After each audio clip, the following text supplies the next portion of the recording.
Hello everyone, इस video में बात करेंगे लुसेंट साइंस के मॉक टेस्ट का सेट नंबर 7 के बारे में। अगर आपने इसे पहले के बाकी के 6 पार्ट तक नहीं देखा है तो प्लेलिस्ट जा करके चेक कर सकते हैं। इसमें हम लोग 25 MCQ रोज़ाना डिस्कस करते हैं जो कि बिल्कुल एग्जाम्स को ओरिएंटेड होता है। तो इस वीडियो को एंड तक देखिए और बताइए कि 25 में से आप कितना स्कोर कर पाते हैं। तो चलिए शुरू करते हैं। फर्स्ट क्वेश्चन कह रहा है कि मच्छरों के नियंत्रण हेतु प्रयोग की जाने वाली कीटभक्षी मछली कौन सी है। तालाबों में, कुओं में इसका प्रयोग किया जाता है इस कीटभक्षी मछली को, ताकि मच्छरों से नियंत्रित की जा सके। और ये मछली का नाम है गैम्बूसिया। ठीक है, राइट आंसर होगा ऑप्शन सी। सेकंड क्वेश्चन है कि एक उड़ते हुए चक्के की प्रति सेकंड घूर्णन किसके द्वारा मापी जाती है। तो इस प्रश्न का करेक्ट आंसर होगा स्ट्रोबोस्कोप। ठीक है, स्ट्रोबोस्कोप यानी ऑप्शन हम डी को टिक करेंगे। बैरोमीटर आपको पता है, बैरोमीटर वायुमंडलीय तापमान। एनीमोमीटर की बात करें तो हवा की गति का मापन किया जाता है। और हाइग्रोमीटर जो कि बहुत बार पूछा जाता है, एकदम वीवीआई है, आर्द्रता को मापने के लिए हाइग्रोमीटर। चलिए नेक्स्ट वन है कि माइक्रोन। ठीक है, माइक्रोन किसके बराबर होता है, यानी एक माइक्रोन जो किसके बराबर होता है। तो एक माइक्रोन 10⁻⁻6 मीटर, लेकिन एग्ज़ाम्स में अक्सर देखा गया जो पूछा जाता है वो मिलीमीटर में पूछा जाता है। तो 0.001 mm याद रखेंगे, मिलीमीटर। ठीक है, चलिए आगे बढ़ते हैं। क्वेश्चन नंबर 4 कह रहा है कि बायोप्सी संबंधित है। बायोप्सी का संबंध किससे है। बायोप्सी संबंधित है परीक्षण के लिए ऊतकों को शरीर से अलग करने की विधि, यानी ऑप्शन हम ए टिक करेंगे, बायोप्सी। ठीक है ना, आगे बढ़ते हैं। नेक्स्ट वन कह रहा है कि जंतुओं में होने वाले फूड एंड माउथ रोग किसके कारण उत्पन्न होता है। फूड एंड माउथ रोग जो है, फूड नहीं, फुट एंड माउथ रोग। फुट एंड माउथ रोग जो है, जिसको हम लोग खुरपका मुंहपका रोग के नाम से भी जानते हैं, ये विषाणु के द्वारा यानी वायरस के कारण होने वाला रोग है और एक्चुअली ये पशुओं में होता है अधिकतर। नेक्स्ट वन कह रहा है कि गैलन सामान्यतः बताइए क्या है। गैलन बहुत बार आपने सुना होगा। गैलन हम कह सकते हैं कि आयतन की माप के रूप है। ठीक है फ्रेंड्स, गैलन अक्सर क्वेश्चंस ये पूछा जाता है कि एक गैलन बराबर कितना लीटर होता है। तो ये ध्यान रखिएगा कि एक गैलन बराबर 3.785 लीटर। ठीक है, अगर आपसे ये पूछे कि एक बैरल बराबर कितना लीटर होता है, तो एक बैरल बराबर हम कह सकते हैं कि 159 लीटर होता है। ये दोनों के दोनों पॉइंट्स आपको याद रखने। आगे देखिए, नेक्स्ट क्वेश्चन से कि डेयरियों में दूध से क्रीम अलग करने के लिए इस्तेमाल की जाने वाली प्रक्रिया कौन सी है। तो उसको हम लोग कहते हैं अपकेंद्रीय। ठीक है, अपकेंद्रीय बल के थ्रू निकाला जाता है। अपकेंद्रीय बल को हम लोग और एक नाम से जानते हैं, जिसको इंग्लिश में कह सकते हैं सेंट्रीफ्यूगल फोर्स। ठीक है, और सेंट्रीफ्यूगल फोर्स को हम इस तरह से समझ सकते हैं कि जिसके कारण, यानी सेंट्रीफ्यूगल फोर्स वह फोर्स है जिसके कारण किसी गतिशील वस्तु में केंद्र से दूर भागने की प्रवृत्ति होती है। ठीक है, जैसे अगर क्रीम सेपरेटर की बात करें तो वो इसी सिद्धांत पर काम करता है। और एक और एग्जांपल के मैं आपको समझाना चाहूँ तो गोल घूमते हुए झूले पर बैठे जो लोग होते हैं वो अपकेंद्रीय बल के कारण ही बाहर की ओर चले जाते हैं, जैसा कि आप देखे होंगे। चलिए नेक्स्ट क्वेश्चन से ट्राई करते हैं। अगला प्रश्न है कि न्यूक्लियस में परमाणु क्रमांक यानी एटॉमिक नंबर को दर्शाता है। परमाणु क्रमांक जो किसको दर्शाता है, तो परमाणु क्रमांक जो होता है वो प्रोटॉन की संख्या के बराबर होता है, यानी राइट आंसर होगा ऑप्शन ए। नेक्स्ट वन, एक हाइड्रोजन एटम में कितने न्यूट्रॉन होते हैं। हाइड्रोजन परमाणु में कितने न्यूट्रॉन होते हैं, तो न्यूट्रॉन की संख्या हम कैसे निकालते हैं, द्रव्यमान की संख्या में से अगर हम प्रोटॉन की संख्या को घटा दें तो वहाँ पे हमें न्यूट्रॉन की संख्या निकल जाती है। तो आपको पता है कि हाइड्रोजन का द्रव्यमान भी लगभग 1 के बराबर होता है और इसका एटॉमिक नंबर भी 1 हुआ। तो अगर 1 में से 1 घटाएंगे तो 0 बचेगा, यानी राइट आंसर होगा ऑप्शन डी, 1 भी न्यूट्रॉन नहीं होता है। नेक्स्ट वन देखिए, निम्नलिखित में से कौन सा वह विचार है कि नई प्रजातियों का विकास उनके परिभाषित लक्षणों में अचानक एवं अप्रत्याशित परिवर्तन के कारण हुआ है। तो यहाँ पे कह सकते हैं म्यूटेशन, यानी कि उत्परिवर्तन। ठीक है, उत्परिवर्तन की खोज किसने की थी या फिर आविष्कार कह सकते हैं किसके द्वारा किया गया था, एच.डी. व्रिज। ऑप्शन बी यहाँ पे करेक्ट होगा, उत्परिवर्तन। अगला प्रश्न है कि एसआई पद्धति में लेंस की शक्ति का इकाई क्या होता है। एसआई यूनिट में लेंस की शक्ति का इकाई क्या होता है, तो ऑप्शन हम बी को टिक करेंगे, dioptre. Option B will be correct answer, dioptre. ठीक है, अब ध्यान दीजिएगा फ्रेंड्स कि डायोप्टर से संबंधित भी कई सारे प्रश्न पूछ जाते हैं।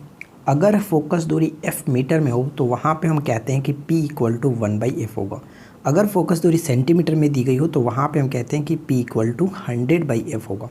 तो ये आपके फोकस दूरी पे डिपेंड करता है कि सेंटीमीटर में या फिर मीटर में। एक क्वेश्चन डायरेक्ट पूछा जाता है कि उत्तल लेंस की डायोप्टर क्या होगा, धनात्मक होगा ऋणात्मक होगा। तो उत्तल लेंस का जो डायोप्टर होता है वो हमेशा धनात्मक होता है, जबकि अवतल लेंस के लिए ऋणात्मक होता है, ये ध्यान रखेंगे। नेक्स्ट वन देखिए क्या कह रहा है कि चलती हुई बस जब अचानक ब्रेक लगाती है उसमें बैठे हुए यात्री आगे की दिशा में गिरते हैं, इसके द्वारा समझाया जा सकता है।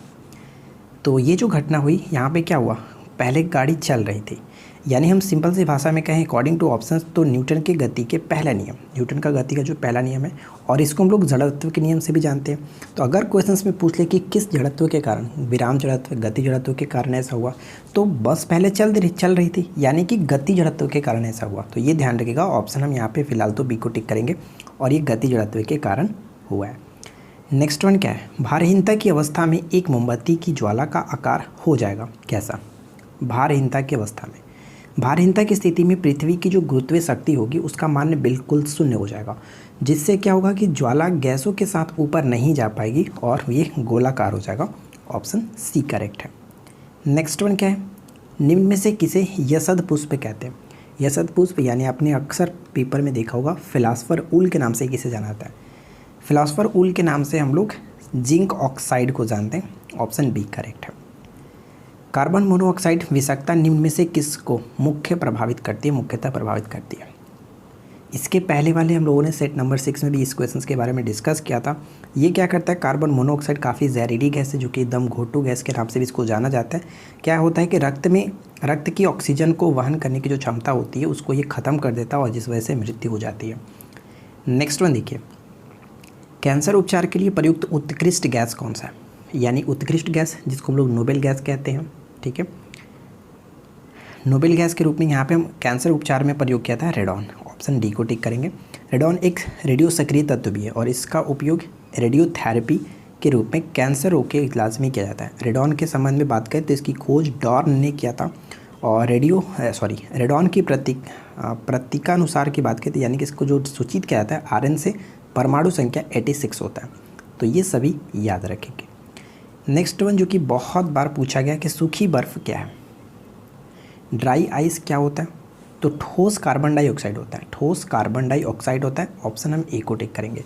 ध्यान दीजिएगा फ्रेंड्स, इसका भी कंडीशन कुछ सब्लिमेशन की तरह ही होता है। सब्लिमेशन को अगर हम गर्म करते हैं, सब्लिमेशन वाले कोई भी पदार्थ जैसे कि आपको पता है कपूर को अगर हम गर्म करते हैं तो वो ठोस से सीधे क्या होता है, गैसीय फॉर्म में चला जाता है। तो ठीक उसी तरह से ठोस कार्बन डाइऑक्साइड भी क्या होता है, इसी तरह से होता है। लेकिन थोड़ा सा इसमें चेंजिंग ये होता है, हम इसको सब्लिमेशन इसलिए नहीं कह सकते क्योंकि इसमें होता ये कि ये सामान्य टेम्परेचर पर ही हो जाता है, यानी नॉर्मल टेम्परेचर पर आपको ये ठोस से डायरेक्ट गैसीय फॉर्म में चेंज हो जाता है। तो ये फिलहाल आपको इतना ध्यान रखना है कि सूखी बर्फ़ ठोस कार्बन डाइऑक्साइड होता है, बिल्कुल बर्फ़ की तरह ही होता है। नेक्स्ट वन क्या है कि निम्नलिखित में से कौन सा रोग विषाणु के कारण होता है। कौन सा रोग विषाणु के कारण होता है, तो यहाँ पे कह सकते हैं चेचक विषाणु के कारण होता है। सबसे पहले पुष्टि की थी एडवर्ड जेनर ने कि चेचक जो होता है विषाणु के कारण होता है, और उन्होंने चेचक के टीके का आविष्कार भी किया था, ये भी ध्यान रखेंगे। वनस्पति जगत में निम्नलिखित में से किसको उभयचर कहते हैं।